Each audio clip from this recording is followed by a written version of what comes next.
ശബരിമല ദ്വാരപാലക ശില്പവുമായി ബന്ധപ്പെട്ട വിവാദം വീണ്ടും പൊതുസമൂഹത്തിൽ ശ്രദ്ധ പിടിച്ചുപറ്റുന്നത് ഒരു വ്യക്തിയുടെ പേരിലല്ല, മറിച്ച് നീതിന്യായ വ്യവസ്ഥയും അന്വേഷണ സംവിധാനവും ഇത്തരം വിഷയങ്ങളെ എങ്ങനെ സമീപിക്കുന്നുവെന്നതിലാണ്. നടൻ ശ്രീ ജയറാം അന്വേഷണത്തിൽ നൽകിയ മൊഴികളിലെ വൈരുദ്ധ്യം പൊതുജനങ്ങളിൽ ആശങ്കയുണ്ടാക്കിയിട്ടുണ്ട്. ഒരു വിശുദ്ധ സ്ഥാപനവുമായി ബന്ധപ്പെട്ട സംഭവത്തിൽ സത്യത്തിൻ്റെ പൂർണ്ണമായ ചിത്രം ഇനിയും പുറത്തു വന്നിട്ടുണ്ടോ എന്നൊരു ചോദ്യമാണ് സാധാരണക്കാരുടെയൊക്കെ മനസ്സിൽ ഇപ്പോൾ ഉള്ളത്. അന്വേഷണത്തിൽ ശ്രീ ജയറാം നൽകിയ മൊഴികളിൽ സമയം, സ്ഥലം, വസ്തു എന്നീ അടിസ്ഥാന ഘടകങ്ങളിലുണ്ടായ വൈരുദ്ധ്യങ്ങൾ സാധാരണ ഒരു ഓർമ്മപ്പശകായി തള്ളിക്കളയാൻ സാധിക്കുമോ എന്നൊരു ആശങ്കയും ഒന്നൊരു സന്ദേഹവും എല്ലാവർക്കുമുണ്ട്. വ്യത്യസ്ത മാസങ്ങളിൽ നടന്ന സംഭവങ്ങളെ ശ്രീ ജയറാം ഒരു ദിവസത്തിലാണ് നടന്നതെന്ന് അവതരിപ്പിക്കുന്നു.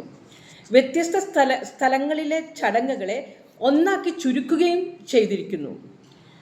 ഇവയെല്ലാം കൂടുതൽ പരിശോധന ആവശ്യപ്പെടുന്ന സൂചനകളാണ്, അല്ലാതെ തള്ളിക്കളയാവുന്ന തെറ്റുകളായിട്ടല്ല പൊതുജനം കാണുന്നത്. അങ്ങനെ പറഞ്ഞു എന്ന് കരുതി ജയറാം അല്ലെങ്കിൽ വേറൊരു വ്യക്തി നിയമപരമായി പ്രതി ആകണമെന്നില്ല. എന്നാൽ നിയമവ്യവസ്ഥയുടെ മാനദണ്ഡം കുറ്റം തെളിയിക്കൽ മാത്രമായി ഒതുങ്ങരുത് എന്നേ പൊതുജനത്തിന് പറയാനുള്ളൂ. ഒരു നിരീക്ഷക എന്ന നിലയിൽ എനിക്കും അത് തന്നെയാണ് തോന്നിയിട്ടുള്ളത്.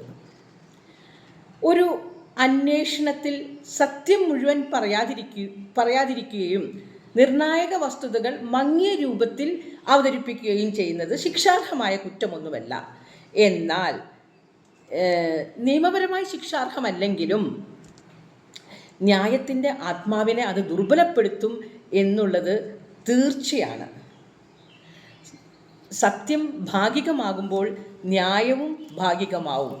അപ്പോൾ ജയറാം എന്ന നടനെ അറിയാവുന്ന കാര്യങ്ങൾ പൊതുസമക്ഷം പറയേണ്ടതുണ്ട്. അല്ലെങ്കിൽ ജയറാം സംശയത്തിൻ്റെ മുൾമുനയിൽ തന്നെ ആയിരിക്കും.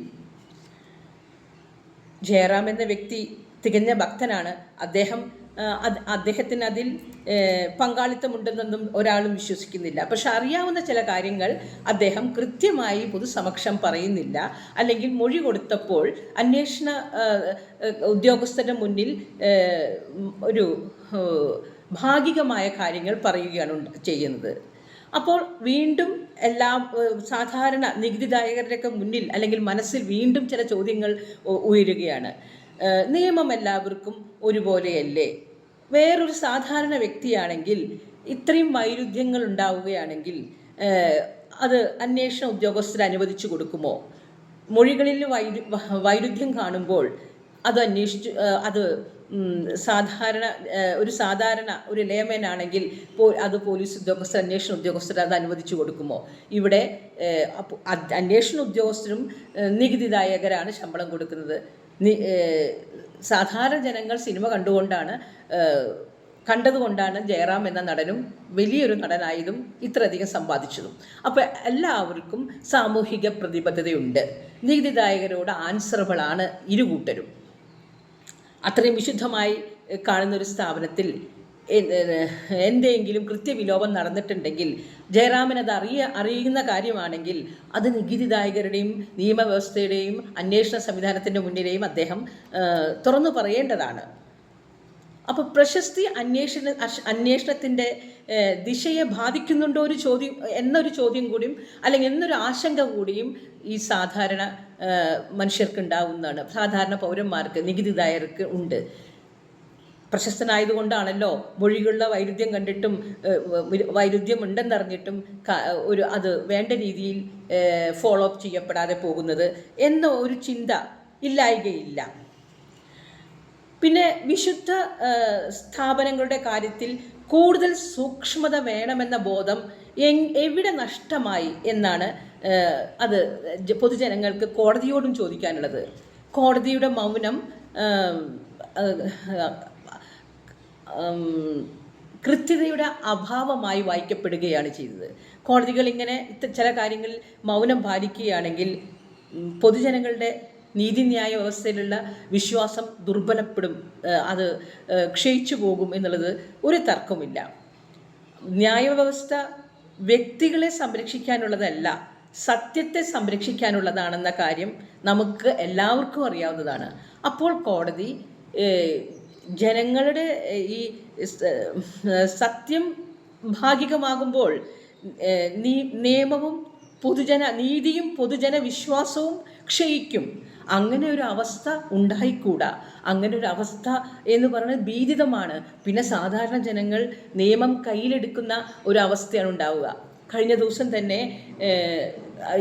ഗുരുവായൂർ ക്ഷേത്രത്തിലെ ക്യൂ നിൽക്കുന്ന സാധാരണ ജനങ്ങൾ, ഭക്തരെ അവരുടെ ഇന്നസെൻ്റ് നിഷ്കളങ്കമായ ഭക്തിയോടുകൂടി ഭഗവാനെ, വളരെ നിർമ്മലമായ ഭക്തിയോടുകൂടി ഭഗവാനെ ക്യൂ നിന്ന് തൊഴാൻ വേണ്ടി നിൽക്കുമ്പോൾ ഈ VIP കൊണ്ടുവന്ന് ഇങ്ങനെ കയറ്റി വരുമ്പോൾ ഇവർ ദിവസം 24 മണിക്കൂറോളൊക്കെ ക്യൂ നിൽക്കുമ്പോൾ അവസാനം ഒരു ജനത വയലൻ്റായി.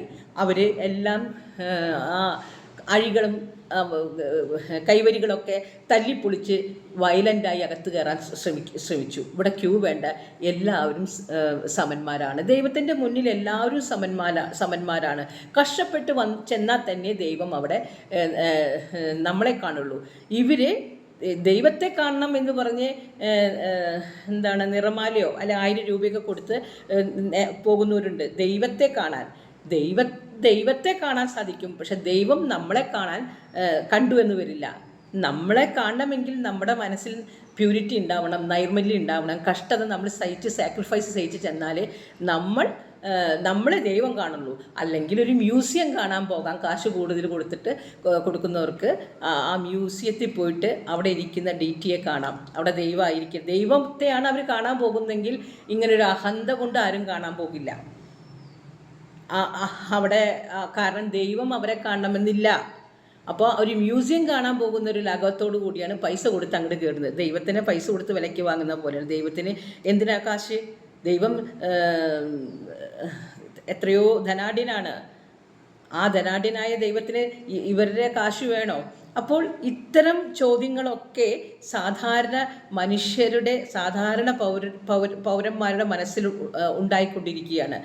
അതുകൊണ്ട് തന്നെയാണ് ഈ പറയുന്നത്, ഈ വിശുദ്ധ സ്ഥാപനങ്ങളുടെ കാര്യത്തിൽ കൂടുതൽ സൂക്ഷ്മത വേണമെന്ന ബോധം നിയമവ്യവസ്ഥയ്ക്കും അധികാരികൾക്കും ഒക്കെ നഷ്ടമായിക്കൊണ്ടിരിക്കുന്നു. കാരണം ഒരു ജനത അവരുടെ അടിയുറച്ച വിശ്വാസത്തിൻ്റെ അടിസ്ഥാനത്തിലാണ് DTക്ക് വേണ്ടി സമർപ്പിക്കുന്നത്. അത് മോഷ്ടിക്കപ്പെടുക അല്ലെങ്കിൽ അത് ദുരുപയോഗം ചെയ്യുക എന്നൊക്കെ പറയുന്നത് ആ ജനതയോട് കാണിക്കുന്ന വഞ്ചനയാണ്, ഭക്തരോട് കാണിക്കുന്ന വഞ്ചനയാണ്. മാത്രമല്ല അത് പൊതുഖജനാവിലേക്ക് പോകുന്ന സംഗതിയാണ്.